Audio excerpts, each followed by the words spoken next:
Welcome back to my channel. In this video, this is another update to the Northwestern hazing scandal. And Northwestern has parted ways with their longtime head coach, Pat Fitzgerald, amid allegations of widespread hazing within the football program, per Pete Thamel of ESPN. The head coach is ultimately responsible for the culture of his team. University president Michael Skills wrote in an open letter to the school community. The hazing we investigated was widespread and clearly not a secret within the program, providing Coach Fitzgerald with the opportunity to learn what was happening. Either way, the culture in Northwestern football, while incredible in some ways, was broken in others.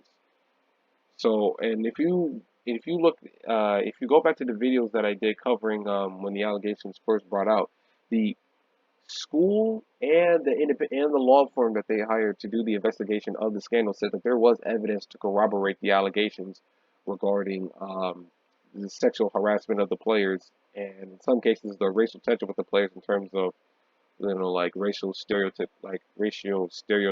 and just certain kind of off the wall remarks some coaches and teammates made towards each other. So it's not like what Northwestern is saying there is no evidence to uh, corroborate the stories. They've said it was true. They said there was evidence to back up the claims. Defense coordinator David Braun is expected to be Wildcats acting coach until sources told ESPN. The firing of Fitzgerald, 48, comes after the school announced on Friday that he would be suspended without pay for 2 weeks this summer following the conclusion of a university commissioned investigation into the allegations made by a former Northwestern football player. The school said the investigation, which was initiated in January, conducted by an outside law firm, did not find sufficient evidence that the coaching staff knew about ongoing hazing, though there were significant opportunities to know about it. So they're not saying that there was no evidence to back up the claims. There was just no evidence to back up that the coaches knew about it. And being that they had already suspended him, they're probably going to use fire without fire termination with clause in their contract that allows them to escape the massive buyout that they would have had to pay Pat Fitzgerald had this not had they just fired him based off of his wins and losses, because Northwestern only won like 4 games their last 2 years. So the school then reversed course Saturday night after the Daily Northwestern published a story detailing the allegations from the former player, who described specific instances of hazing and sexual abuse. That led to Skill to write an open letter to the university committee in which he said he may have erred in weighing the appropriate sanction for Fitzgerald, and acknowledged focusing too much on what the report concluded Fitzgerald didn't know, and not enough on what he should have known. In his letter Monday, Skill said the decision to fire Fitzgerald comes after a difficult and complex evaluation of my original discipline decision imposed last week on Coach Fitzgerald for his failure to know and prevent significant hazing in the football program. Over the last 72 hours, I have spent a great deal of time in thought and in discussions with people who love our university, the chair, and members of our board of trustee, faculty, leadership, students, alumni, and Coach Fitzgerald himself. I have also received many calls and phone calls, text messages, and emails from those I know and those I don't, sharing their thoughts. While I am appreciative of the feedback and considered it in my decision making, ultimately the decision to originally suspend Coach Fitzgerald was mine and mine alone, as is the decision to part ways with him. I just turned on the light if you heard that. Fitzgerald, in a statement to ESPN, said he was surprised when I learned that the president of Northwestern unilaterally revoked our agreement without any prior notification, and subsequently terminated my employment, referencing the agreed upon 2 week suspension. Fitzgerald went on to say in his statement that he entrusted his agent, Brian Harlan, and veteran trial attorney Dan Webb to take the necessary steps to protect my rights in accordance with the law. According to a Northwestern team official, Fitzgerald briefly addressed the football team in a meeting Monday night. His wife and 3 sons, including his oldest son Jack, a current Northwestern player, attended the meeting. Athletic director Derek Gregg, who had been overseas, had addressed the team via Zoom, and coordinators Braun and Mike Bajakian, I don't know how to say his name, spoke in person. Sources told ESPN, describing the meeting as very somber and emotional. Skill, who was the president of Oregon before taking over at Northwestern in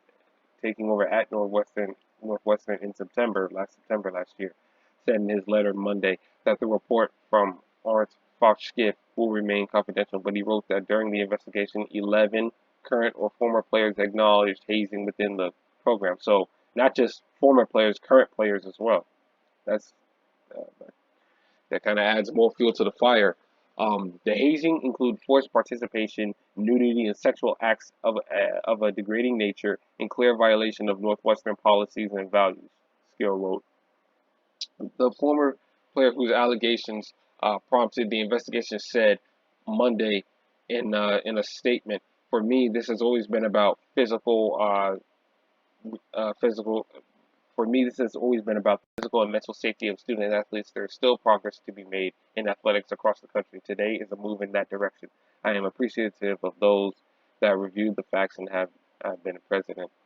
That reviewed the facts that have been presented." Um, Fitzgerald went 110. Okay, so they're reading now. Now they're just reading a resume. I did not know that he was inducted into the College Football Hall of Fame in 2008. I did not know that you could be a active coach and be in the College Football Hall of Fame. I figured you'd have to be retired in order to do so. I did not know that. Fitzgerald tenured unwound after a former player who has since transferred reported that the program's hazing activities to the school in late 2022. The former player who spoke on the condition of anonymity told ESPN on Sunday that hazing was organized and widespread in Northwestern's program, often led by a group of players called the Shrek Gang. The group would lead a hazing activity called running, usually against freshmen or younger players who had made mistakes in practice, he said. Um, Older players wearing masks would restrain the victim in a dark locker room and engage in sexual behavior. The former player said he was run as a freshman and also said Fitzgerald signaled for players to be added to a Shrek's list with a specific clapping motion during practice. Um, if you remember, the clapping motion was like above the head.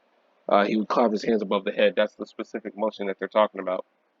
He said he saw Fitzgerald make that motion at least 5 times since the 2020 season. The former player spoke to investigators during the 6-month commission probe, which included more than 50 people currently or formerly affiliated with the program. He told ESPN that he spoke with Skill on Sunday about the hazing he witnessed and experienced at Northwestern. In an executive summary of the investigation released Friday, Northwestern said that the hazing claims could largely supported and that there have been significant opportunities to discover and report what had happened. But investigators could not determine enough evidence to show the coaches were aware of the hazing activities, a sentiment that was reiterated by Skill in his letter Monday. The hazing was well known by many in the program, though the investigator failed to find any credible evidence that Coach Fitzgerald himself knew about it.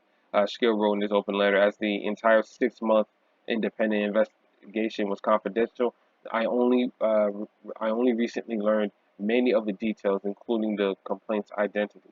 I spoke with his parents on Friday and the student on Sunday. Fitzgerald, who said in his statement Monday that the investigation reaffirmed what I've always maintained, that I had no knowledge whatsoever of any form of hazing within the Northwestern football program. There has been no indication yet of the potential financial fallout from his hiring, but they're going to fire him with costs because this is a big story. This is a big scandal. Northwestern is going to use this opportunity to move on without having to pay him his buyout. Now, whether or not he'll be able to get it, because I think if he's saying that I didn't know about these things that were going on within my program, how can you fire me with cause? So there's a good chance that this could probably go to court. That Pat Fitzgerald is going to try to, being that he's going to lose his job anyway, he's probably going to take this to court to see if he can at least recuperate some money on the way out. If he had coached this season, Fitzgerald was set to be the 5th longest tenured active football coach in FBS football.